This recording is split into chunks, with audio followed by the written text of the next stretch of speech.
Hello guys, स्वागत है आप सभी का आपका अपने यूट्यूब चैनल एनएसएन क्लासेस पर। फ्रेंड्स, अभी कुछ 2 दिनों से जो वीडियोस आपके पास नहीं आ पा रही थी, थोड़ा यहाँ पे लाइट का इशू हो जाता है बार बार, ठीक है। तो इसके वजह से वीडियो रिकॉर्ड नहीं हो पा रहा था, इसके वजह से वो आपके पास पहुँच भी नहीं पा रहा था, ठीक है। तो आज जो है हम पढ़ेंगे क्या, झारखंड की सिंचाई प्रणाली। क्या पढ़ेंगे? झारखंड की सिंचाई प्रणाली, जिसे क्या कहते हैं तो इरिगेशन सिस्टम ऑफ झारखंड। क्या बोलते हैं? Irrigation system of Jharkhand. तो इससे पहले हम क्या समझते हैं कि सिंचाई का मतलब होता क्या है, ठीक है। तो देखिए, मैंने यहाँ पे आपको ये सारी चीज़ें कंप्लीट करवा दी हैं, बस आपका एक ये रह गया था झारखंड की सिंचाई प्रणाली और झारखंड में बहुउद्देशीय नदी घाटी परियोजना। तो ये हम कल पढ़ लेंगे, ये कंप्लीट हो जाएगा। और ये आज हम पढ़ रहे हैं सिंचाई प्रणाली, ठीक है। तो मैंने कहा क्या, सिंचाई, सिंचाई का मतलब होता क्या है तो कृत्रिम रूप से खेतों को पानी देना, ठीक है। कृत्रिम रूप से क्या? कृत्रिम रूप से खेतों को पानी देना, खेतों को पानी देना। देखिए होता क्या है, जैसे मान लीजिए कि किसी के खेत के बगल में अगर कुआं है, तो वो मान लीजिए कि अगर अधिक मात्रा में क्या फसलों को अगर बोया हुआ है, ठीक है, तो वो ऐसे थोड़े करेगा कि कुआं से पानी को खींच रहा है, बाल्टी से निकाल रहा है, फिर भर रहा है, फिर जाके खेतों में दे रहा है। इस तरह से तो उसका टाइम केवल वहां पे खराब होगा, ठीक है। तो वो क्या करता है, जो भी अगर वहां पे लगा रहा है तो वो वहां पे किसका यूज करेगा? मोटर का, ठीक है। किसका यूज करेगा? मोटर का। और अगर कुआं नहीं है, तालाब है, तो उसमें भी वो क्या करेगा? मोटर का ही यूज करेगा पानी को खींचने में, ठीक है। तो आखिर है तो सारी चीजें क्या, कृत्रिम है, ठीक है। तो उसी को हम लोग क्या कहते हैं कि कृत्रिम रूप से खेतों को पानी देना ही क्या कहलाता है? सिंचाई कहलाता है। या कृत्रिम ढंग से खेतों को पानी देना क्या कहलाता है? सिंचाई कहलाता है। तो अगर हम बात करते हैं झारखंड में, तो मैंने आपको इससे पहले कृषि पढ़ाया था, झारखंड में कृषि पढ़ाया था। तो उसमें भी क्या है, झारखंड जो है वो कृषि के मामले में भी क्या है, ये पिछड़ा हुआ है कह सकते हैं। तो यहाँ जो है धान, जो मैंने आपको झारखंड का सर्व प्रमुख जो फसल बताया था धान, मैंने वो यहाँ पे उगाया जाता है। लेकिन अगर आप दूसरे अगर राज्य की अगर इसकी तुलना करें तो झारखंड क्या है, वहाँ पिछड़ा हुआ है, ठीक है। झारखंड क्या है? पिछड़ा हुआ। तो एक रीजन इसका क्या बनता है कि कृषि अगर मान लीजिए झारखंड में नहीं हो रहा, तो उसका रीजन क्या बन रहा है कि यहाँ की जो सिंचाई व्यवस्था है या जो सिंचाई प्रणाली है वो क्या है, मतलब बहुत ही कमजोर है, बहुत ही वीक है, ठीक है, ये कह सकते हैं ना हम लोग। तो अगर जैसे पूछा जाए आपको कि झारखंड की जितनी भी जो कुल कृषि जो व्यवस्था है या कुल कृषि भूमि योग्य जितनी है, उसके कितने प्रतिशत भाग पे जो है वो सिंचित एरिया है, ठीक है। तो आप यहाँ पे लिख सकते हैं क्या कि झारखंड के कुल कृषि योग्य कृषि योग्य कृषि योग्य भूमि का 15% भाग 15% भाग सिंचित है या सिंचित हुआ है, ठीक है। सिंचित हुआ है कितना? तो मात्र 15%। तो 15% में कुछ हो जाने वाला है क्या? कुछ भी होने वाला नहीं है, ठीक है। तो अगर ये आपको पूछा जाए कि ये रिपोर्ट कब की है, तो 2020-21 की है। कब की है ये? 2020-21 की है, जो आर्थिक सर्वेक्षण की जो रिपोर्ट आती है इकोनॉमिक सर्वे की, ठीक है।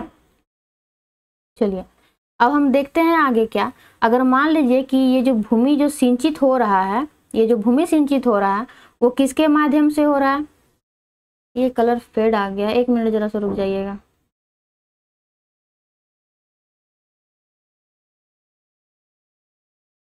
चलिए ठीक है। तो मान लीजिए कि अगर कोई भी भूमि को अगर सिंचित किया जा रहा है तो उसके 2 तरीके हैं, क्या क्या? एक तो पहला बात क्या, भूमिगत जल के द्वारा, एक क्या, भूमिगत जल के द्वारा, और दूसरा क्या, तो सतही जल के द्वारा। एक है क्या हमारा, भूमिगत जल के द्वारा, और एक क्या है, सतही जल के द्वारा। तो भूमिगत जल हम लोग बोलते हैं कि इसको, जैसे मान लीजिए कोई अपने घर में क्या करवा लेगा, डिबोरिंग करवा लेगा, तो आखिर वो जो जल निकल रहा है, वो जो पानी निकल रहा है, वो कहाँ से आ रहा है? जमीन से आ रहा है, तो वो हो गया भूमिगत जल। सतही जल का मतलब क्या, उसमें आपके तालाब आ जाएंगे, समुद्र आ जाएंगे। तो समुद्र का पानी तो कोई उससे सिंचाई तो करता नहीं है, ठीक है, आखिर वो तो रहता है नमकीन। बस समझिए ये कि सतही जल किसको बोलते हैं, जो सतह में है, ठीक है, जो कहाँ पे है, सतह में है, नदी हो गया, तालाब हो गया, ठीक है। तो अगर पूछा जाए कि सिंचित जो भाग है, जो 15% जो भाग है, वो भूमिगत जल से कितना आखिर वो सिंचित होता है, तो आप वहां पे बोल सकते हैं कितना, 58%। जो 58% भाग जो है वो क्या होता है, भूमिगत जल के द्वारा सिंचित होता है, ठीक है। और 42% भाग किसे होता है, तो सतही जल के द्वारा। किसे होता है, एक मिनट रुक जाइए, ये उल्टा हो गया थोड़ा। जो 58% है वो क्या हो गया, सतही जल के द्वारा, और भूमिगत जल के द्वारा 42%, ठीक है। ये थोड़ा सा उल्टा हो गया था, ठीक है। तो आप इसे नोट करें, ठीक है। चलिए अब हम देखते हैं आगे कि झारखंड में कौन से ऐसे जिले हैं जहां पे क्या है कि सर्वाधिक सिंचाई की आवश्यकता है, ठीक है। तो आप इसे नोट करते जाइएगा। आप लिख सकते हैं क्या कि सर्वाधिक सिंचाई की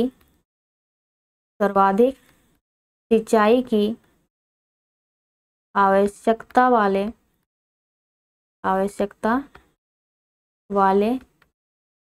जिले, ठीक है। कौन कौन से हैं, तो दुमका, इसका कलर थोड़ा चेंज कर लेते हैं,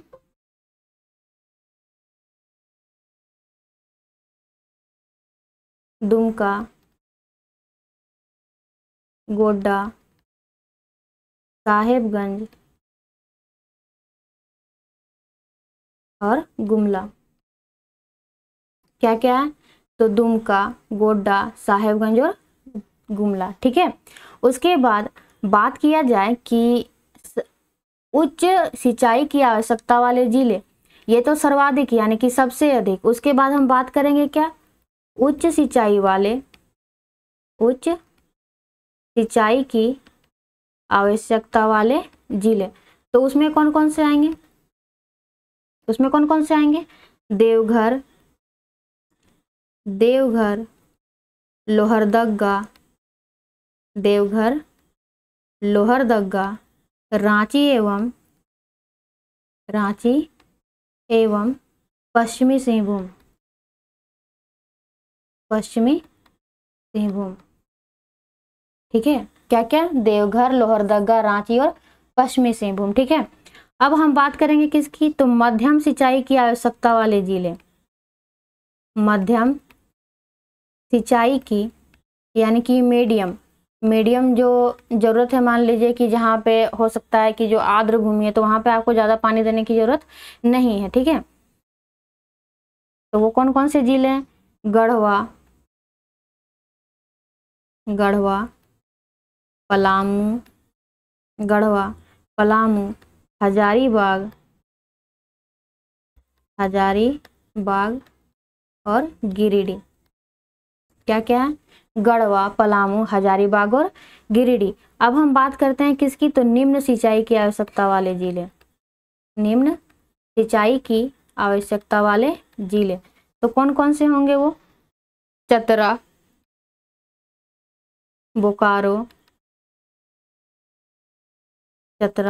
बोकारो, धनबाद एवं पूर्वी सिंहभूम।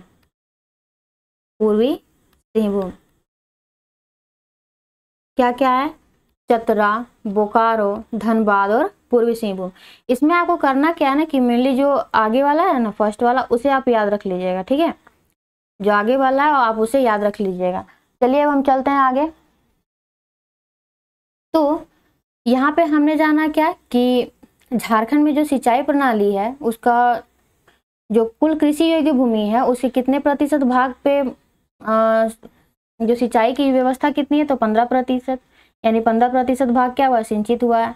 या आर्थिक सर्वेक्षण जो रिपोर्ट जो जारी होता है 2020-21 के अनुसार है, ठीक है। उसी में अगर पूछा जाए कि भूमिगत जल के द्वारा कितना प्रतिशत भाग सिंचित होता है, तो 42%, और सतही जल के द्वारा 58%, ठीक है। यहाँ पे हमने देखा क्या कि सर्वाधिक सिंचाई की आवश्यकता वाले जिले, उच्च सिंचाई की आवश्यकता वाले जिले, फिर मध्यम और फिर निम्न। अब हम बात करते हैं किसकी, तो झारखंड में सिंचाई के प्रमुख साधन। तो झारखंड में सिंचाई के प्रमुख साधन तो मेनली कौन कौन से होंगे, आप खुद सोचिए क्या क्या आएगा, कुआं आएगा, तालाब आएगा, नहर आएगा, डैम आएगा, ये सब सारी चीजें आएंगी। ठीक है, तो सबसे पहले हम किसकी बात करेंगे यहाँ पे, तो कुआं की बात करेंगे।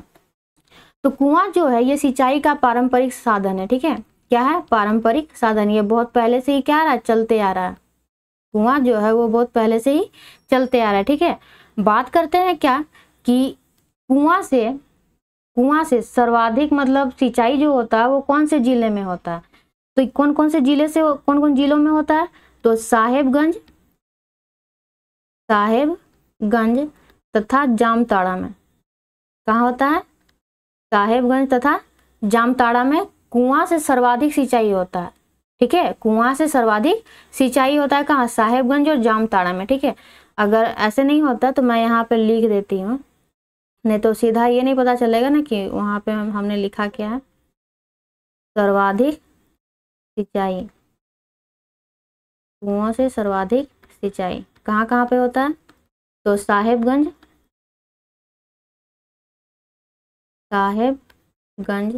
तथा जामताड़ा में। ठीक है, देखिए अगर पूछा जाए क्या कि झारखंड में जो कुल सिंचित एरिया जो है उसमें कुआं का योगदान कितना है, यानी कि कुएं से कितना जो प्रतिशत वो कितना सिंचाई किया जाता है कुएं के पानी से, तो आप लिख सकते हैं कितना, 37%। यानी कुआं से जो है वो इतना भाग जो है एरिया, झारखंड का जितना भी कुल सिंचाई का जो एरिया है उसमें 37% जो भाग है वो किससे होती है, सिंचाई कुएं से होती है। ठीक है, और ये जो रिपोर्ट है किसकी है, 2020-21 की। ठीक है, आर्थिक सर्वेक्षण रिपोर्ट 2020-21 का। ठीक है, इतना समझ में आया। अगर इसी में आपको पूछ देगा कि सर्वाधिक सिंचाई तो साहेबगंज और जामताड़ा में हुआ, अगर इसके बाद के जिले पूछ दिए जाए तो आपको क्या लिखना है, तो इसके बाद के जिले मैं यहाँ पे लिख देती हूँ। इसके बाद लातेहार आएगा, क्या आएगा, लातेहार, हजारीबाग, चतरा और रामगढ़। ठीक है, इतना आपको याद रखना कि कुआं जो है ये क्या है, यह सिंचाई का एक पारंपरिक साधन है। सर्वाधिक सिंचाई कुएं से कहाँ कहाँ होती है, तो साहेबगंज और जामताड़ा में। कुएं के पानी से कितना प्रतिशत भाग सिंचित होता है, तो 37%। यानी कि झारखंड में जितना भी सिंचाई जो सिंचित एरिया है उसका 37% किससे होता है, कुआं से होता है। ठीक है, अब चलिए हम बात करते हैं तालाब की। तो तालाब तो सभी को यहाँ पे समझ में आता होगा तालाब क्या है। ठीक है, चलिए, जो तालाब है यह सिंचाई का क्या है, सबसे पुराना साधन है। सिंचाई का सबसे पुराना साधन, सिंचाई का सबसे पुराना साधन। ठीक है, अगर ये पूछ दिया जाए कि तालाब से सर्वाधिक सिंचाई कौन से जिलों में होती है, सर्वाधिक सिंचाई कौन से जिले में होती है तालाब से, तो आपको वहां पे लिखना क्या है, धनबाद। कहाँ पे होता है, धनबाद में।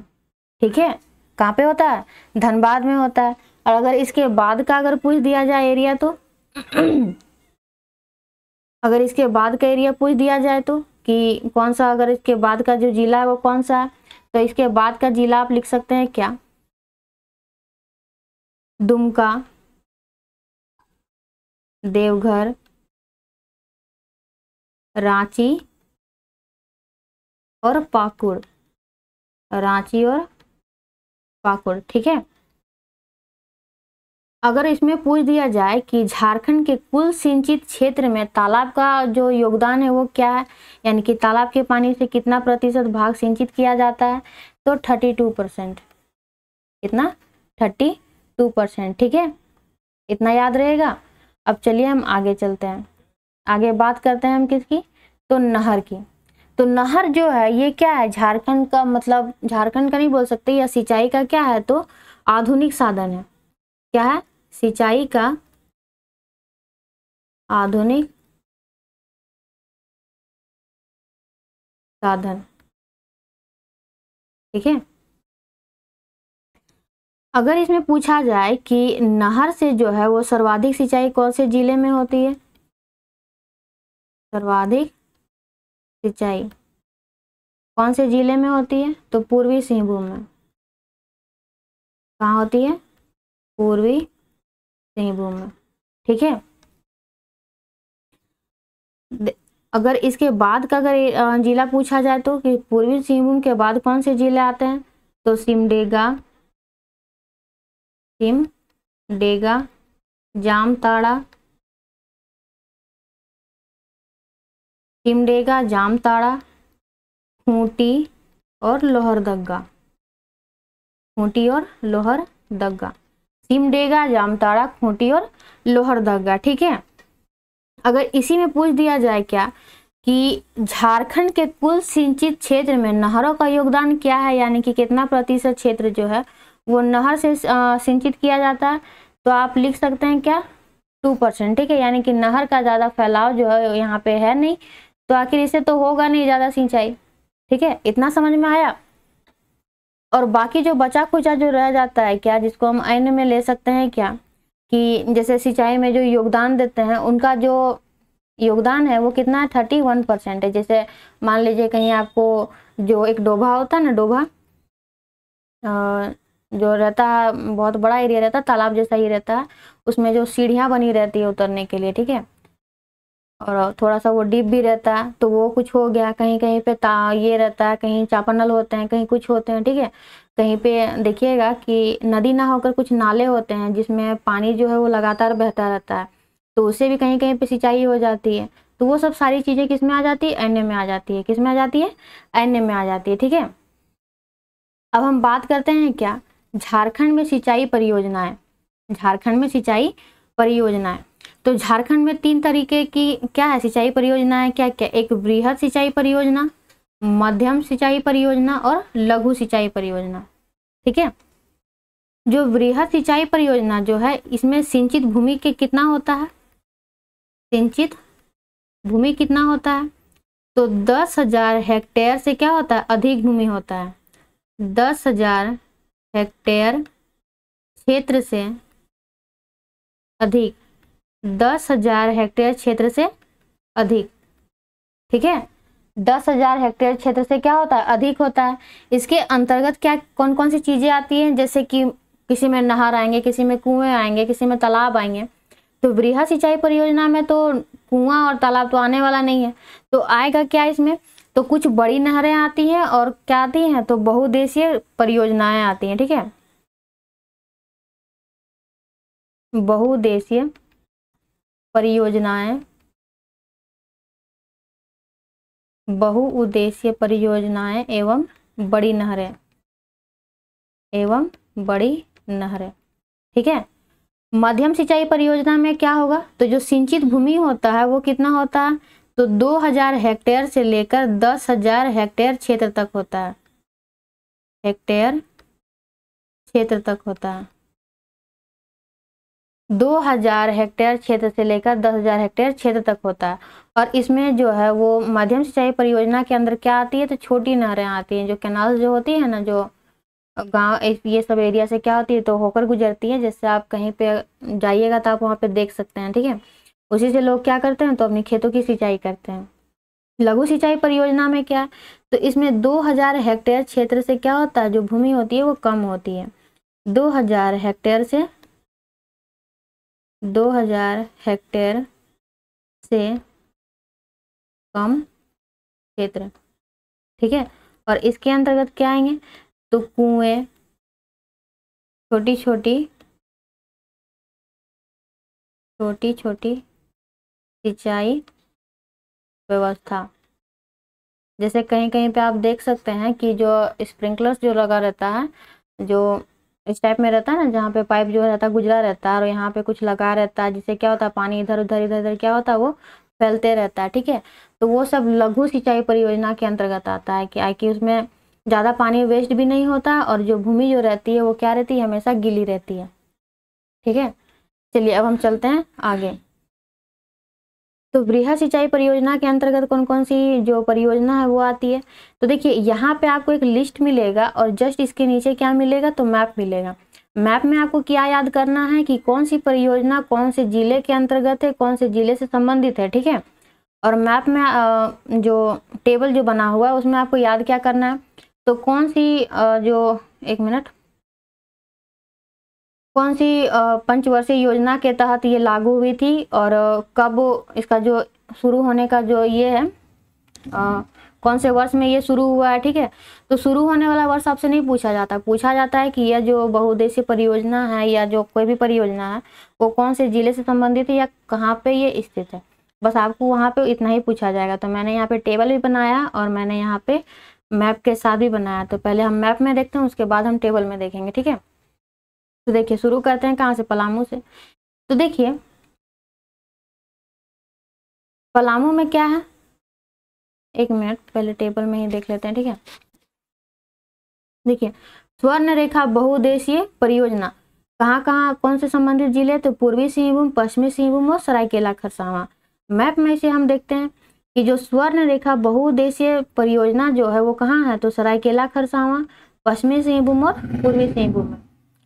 स्वर्ण रेखा बहुउद्देशीय परियोजना कहाँ है, सरायकेला खरसावां, या किससे रिलेटेड है, कौन से जिले से, तो सरायकेला खरसावां, पश्चिमी सिंहभूम और पूर्वी सिंहभूम, ठीक है। उसके बाद कौन सा है, तो अजय बराज परियोजना कहाँ है, देवघर और जामताड़ा, ठीक है। प्रारंभ होने का वर्ष क्या है, तो पांचवी पंचवर्षीय योजना।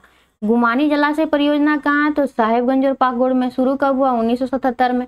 तो इसको क्या करना ना कि आपको इस जो बना हुआ है टेबल जो बना हुआ है इसको आपको PDF फॉर्म पे कहाँ पे मिल जाएगा, टेलीग्राम पे मिल जाएगा, ठीक है। वहां से जाके आप इसे अपने कॉपी पे नोट कर लीजिएगा। बाकी जो मैप है उसके भी आप ड्रॉ कर लीजिएगा, मैप से ही हम करवा लेते हैं, ठीक है। जैसे पलामू में क्या है, तो अमानत बराज परियोजना, क्या है, अमानत बराज परियोजना, उत्तरी कोयल जलाशय परियोजना और औरंगा जलाशय परियोजना। क्या क्या है, तो अमानत बराज परियोजना, उत्तरी कोयल जलाशय परियोजना और औरंगा जलाशय परियोजना, ठीक है। गिरिडीह में क्या है, तो कोनार जलाशय परियोजना। गिरिडीह में क्या है, कोनार जलाशय परियोजना। देवघर में पुनासी जलाशय परियोजना। देवघर में क्या है, पुनासी जलाशय परियोजना। साहेबगंज और पाकुड़ में क्या है, ये दोनों क्या है, एक ही मतलब जो एक जलाशय जो है वो क्या है, ये दोनों से संबंधित है। तो वो कौन सा जलाशय, गुमानी जलाशय परियोजना, जो साहेबगंज और पाकुड़ दोनों से क्या है, संबंधित है। उसके बाद दुमका से क्या दुमका जो है वो कौन से जलाशय से रिलेटेड है, तो मयूराक्षी बयान जलाशय परियोजना। किसे, मयूराक्षी बयान जलाशय परियोजना। देवघर और जामताड़ा जो है वो किसे संबंधित है, तो अजय बराज परियोजना। किसे संबंधित है, अजय बराज परियोजना, जो कि मैंने आपको अभी टेबल पे दिखाया था, ठीक है। अब एक रह गया क्या, रांची। तो रांची वो किसे संबंधित है, कांची वृहद सिंचाई परियोजना। किसे संबंधित है, कांची वृहद सिंचाई परियोजना। आप इसे नोट करें, ठीक है। एक मिनट जरा रुक जाइए, थोड़ा पानी पीने दीजिए।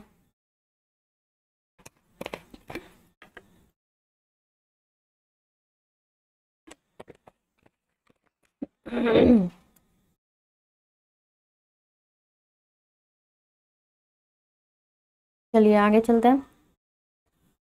ये था तो वृहद सिंचाई परियोजना का था। अब हम आ गए हैं किसमें, तो मध्यम सिंचाई परियोजना में, ठीक है। मध्यम सिंचाई परियोजना में क्या है कि इसमें भी मैंने टेबल बनाया है और इसे भी मैंने किसमें बताया है, तो मैप के थ्रू बताया। तो यहाँ पे आपको टेबल के फॉर्म पे ये मिल जाएंगी, ठीक है। टोटल जो है वो कितना है, तो 53 है जो मध्यम सिंचाई परियोजना है। 53 परियोजना आएगा इसमें। सारे को आपको क्या करना है, कॉपी पे नोट कर लेना। और जिनके पास भी अगर बुक है तो वो बुक से ही डायरेक्ट देख के पढ़ सकते हैं, ठीक है। इतना आपको नोट्स बनाने की भी जरूरत नहीं, लेकिन अगर नोट्स बना लीजिएगा तो कल दिन के लिए क्या होगा कि आपके लिए यूजफुल होगा वो, क्योंकि जो चीज़ें आप जो बुक पे नहीं दी रहती है वो आप अपने नोट्स पे आप उसमें आप इसको लिख सकते हैं, ठीक है। तो आपको लिखने से याद भी हो जाएगा। तो चलिए फिर हम देखते हैं इसको, मध्यम सिंचाई परियोजना को। तो देखिए लोहरदगा में जो मध्यम सिंचाई परियोजना के अंतर्गत क्या क्या चीजें हैं, तो सुकरी जलाशय योजना और नंदिनी जलाशय परियोजना। लोहरदगा में क्या है, तो सुकरी जलाशय योजना और नंदिनी जलाशय परियोजना, ठीक है।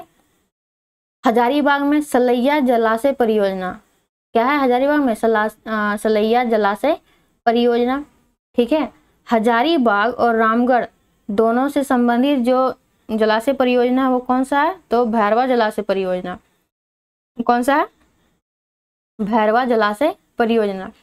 मध्यम सिंचाई परियोजना के अंतर्गत रांची में बहुत सारे जलाशय परियोजनाएं हैं, जैसे कि क्या क्या, कंस जलाशय परियोजना, कोकरो सिंचाई योजना, कांटी जलाशय योजना, रैसा जलाशय योजना, वासुकी सिंचाई सह जलापूर्ति परियोजना, ठीक है, वासुकी सिंचाई सह जलाशय परियोजना, पतरातू जलाशय परियोजना, लतरातू जलाशय परियोजना और सुरंगी जलाशय परियोजना। तो इतनी सारी चीजें आपको याद रखनी है, ठीक है। ये सारी चीजें आपको याद रखनी है, ऐसा नहीं कि वीडियो देख के हमने पार कर लिया तो हो गया। ये सारी चीजें आपको याद रखनी है, ठीक है। जगह आपको याद रखना है कि कौन से जिले से ये रिलेटेड है, नहीं तो पढ़ा हुआ सारा चीज बेकार हो जाएगा, ठीक है। खूंटी में कौन सा है, तजना जलाशय योजना, कौन सा है, तजना जलाशय योजना। सिमडेगा में कसजोर जलाशय योजना या परियोजना, सिमडेगा में कौन सा है, कसजोर जलाशय परियोजना। उसके बाद सिमडेगा और गुमला में दोनों जो संबंधित जिले हैं उसमें क्या क्या है, तो तपकरा जलाशय परियोजना और राम रेखा जलाशय परियोजना, ठीक है। तपकरा जलाशय परियोजना और राम रेखा जलाशय परियोजना।